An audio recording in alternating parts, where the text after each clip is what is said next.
Welcome back to the Monday MLB Central, presented by Cone Resnick. You are the company you keep. My mom always told me that. And Sal Perez in elite company. Look at this. Catchers to hit 250-plus home runs with a single team in MLB history. And there is the captain of the Royals. We are thrilled that he is here in the studio with us. And you guys, Case and Dero, have resisted the urge to wear cologne. And after...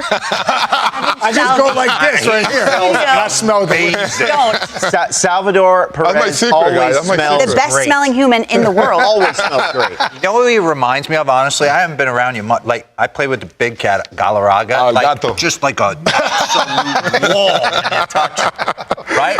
I'm looking at this. Timeout, Sal. 9-time All-Star, 5-time Gold Glove Award winner, 4-time Silver Slugger, World Series MVP. We got a chance. Cooperstown Highway. At least have a chance, guys.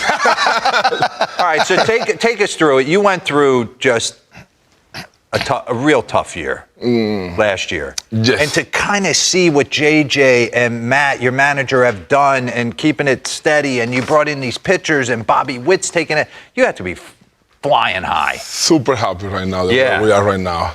They're just doing some pretty good job in the offseason, you know, with a lot of phone calls, try to get this guy, Waka, Lugo, Sharper, Stranton, you know, Will Smith. He got a lot of experience in World Series, and Bobby Witt Jr. contract, you know, I'm super happy for him. You know? So it's kind of hard coming from lose 100 game, plus game, and now fight for playoff. Tell us about Bobby Witt. What's it like watching him every day? It's amazing. We're gonna keep saying that, and I know a couple teams gonna get mad, but he's the best player I ever played with. Wow! You know, the way he prepared himself, you know, and I tell you guys this, I think his dad helped him a lot. You know, play 16 years in big league is amazing. You know, so he knows how to teach junior. Right. You know, even in the tough moment. You know, so it's the way he prepares himself. He get to the ballpark. He like to play every day. He don't want any off day. Only one DH whole season this year. Yeah. So it's pretty cool. Wow. I want to dive in. You're like not slowing down. If anything, you're on kind of like this rise. Offensively, you become like a massive force at the plate. I'm watching you guys in Cleveland. We'll get into it. The homers you're hitting. I want to talk about it. So I want to take you back in time, 2015, because when you go Baseball Reference, that's what I was doing last night. I had the Cowboys beating up on the Cleveland Browns. let's not get it twisted. And then I'm looking at Sal Perez. Let's dive into the tape here, Devin. And I'm looking at Sal Perez's reference page, and I'm like, man, he's putting up some big time stuff. Oh my God! And we take it all. Young Sal. Come on. What was this, Sal? 2011. 2011. Show up on the scene. That was Scherzer. We're taking him in the gap. And it hasn't stopped. If anything, at the plate, and I want to talk to you about your presence at the plate, but we'll go all the way back 2015 in the postseason. The game moves slow to you. Has it always been that way? It seems like you really enjoy. You don't feel much pressure playing. I like to feel happy. You know, I lost to play baseball, you know, and I just try to do my job and help my team to win. That's pretty cool. When did you think you were getting World Series MVP?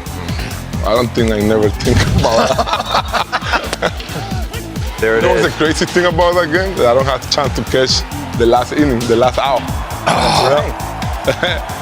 Wait, why? I got a basically the inning before. And they pinch ran. Yeah, for Dyson. Dyson get to first base and run for me. We got a pinch run for you, though. we got to be honest. Yeah, come on. I got Dyson on the bench. I got to make the move. We got to be honest. Keep running this, because I want to get into now. First base glove? Because I'm telling you, Sal, I'm watching you guys on a nightly basis. The Kansas City Royals, the Padres, some of these teams that I focus on a nightly basis. You're hitting. I mean, that ball's killed. Run that back. That's 3-2. This was a doubleheader, I believe, this day. That was the first game, I think. The Grand Slam won the second game, or the same game, maybe. I want the next one. I know Bader put it on there. Bases loaded. Here it is, 3-1. I was watching this at bat live. Can you take that at bat back? Take that back. See, Pause this. You have to understand this. He had just taken 3 balls that were in off. Super inside, yes. Super inside, like moved your feet. And I'm saying, how is he? Take me in. Thinking. How'd you destroyed that this situation, 3-1, I just trying to see the ball up. You know, okay. Just something. It's basically slow. I don't think he wanna walk me, and I know I'm kind of a little bit aggressive. And he had to throw a strike, so I just trying to see the ball out and try to put a good swing. See, how are you not on up and heater? out? Up and out? Yeah, like all part over the play. He got pretty good slider. That's why I don't chase the first 3 pitches inside, fastball inside and slider to the back foot. So now he has to go in the strike zone, and that's what I do. You sit certain pitches, or are you sitting up, out, over? No, that's a slider that kind of rolls in there. Are you still hunting the heater, though? I like to see in some pitchers sometimes, you know, especially right now that we got the technology and everything. So the percent 3-1 is 80% slider, something like that. So you have to take a chance. It's like, what you want to take, 20% or the 80% chance? Exactly. So I like to see on pitchers. Isn't that amazing, though, real quick, how the game has changed as far as that goes? Like 3-1-2-0 used to be heater, middle in, now it's slider. Now it's a slider. No more fastball. No more fastball. Hey, you hit this, and your reaction is like... Yeah, pause the reaction right here. Pause the reaction. He was like... Whoa. Like, okay. I got it. Look where that goes. I played there. That place stole my soul for 3 months back in the day. Pause. All right. In 09. I had played there in 09. I was like, oh my God. But I want to talk to you about what you're trying to do at the plate. I'm a double tap guy. I like to come and get close, and that's what I do, my leg kick. It's kind of, I have to be on time, you know, to try to hit a good pitch and put a good swing.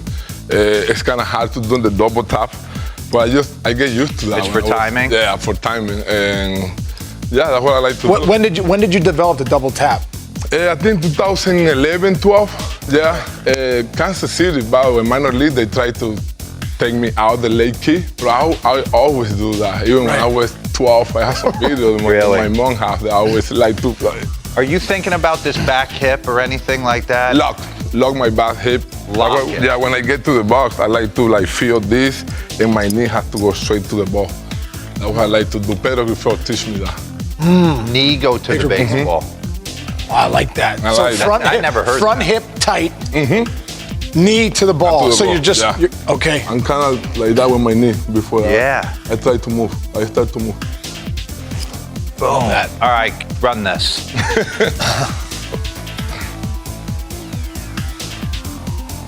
I mean, that's gorgeous right there. Nothing going forward. Wow. That's pretty good swing.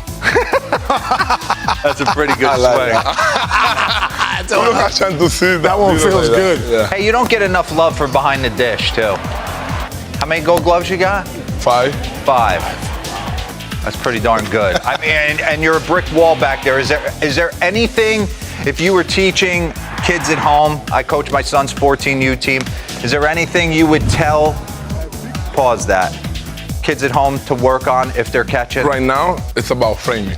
Okay. That's what when I got in Kansas City to the... Is there a drill you do for framing?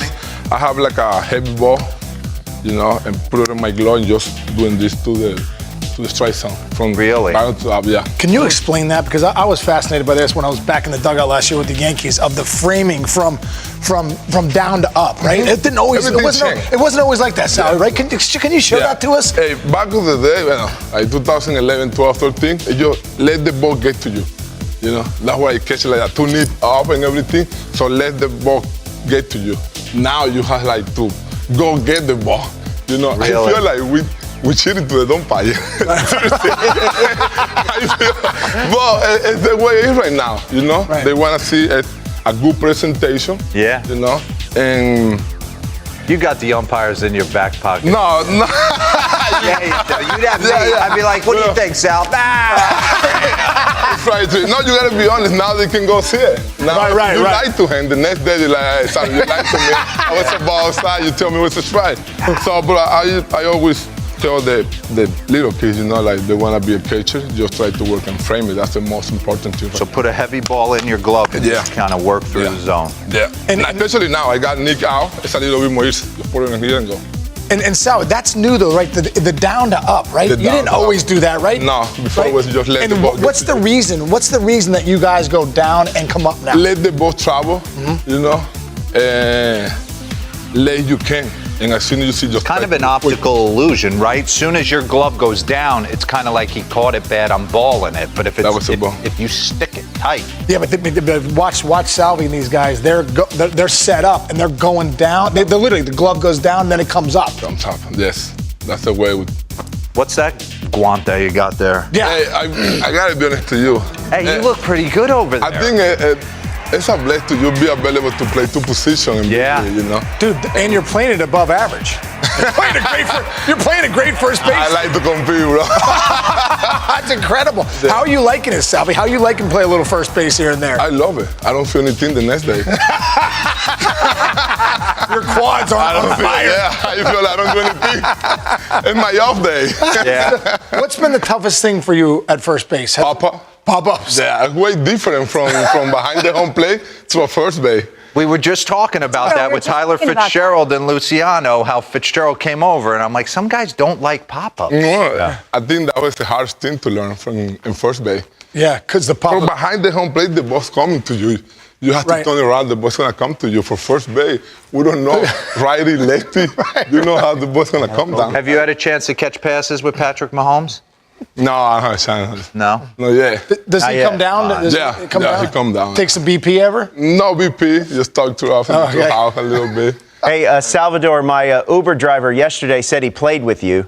I have a feeling, however, that he was maybe fibbing. And because I looked up his name, I couldn't find his name on there, so... Hey, Salvador is going to continue to stick around. He's got an important announcement. We've got an important announcement a little bit later.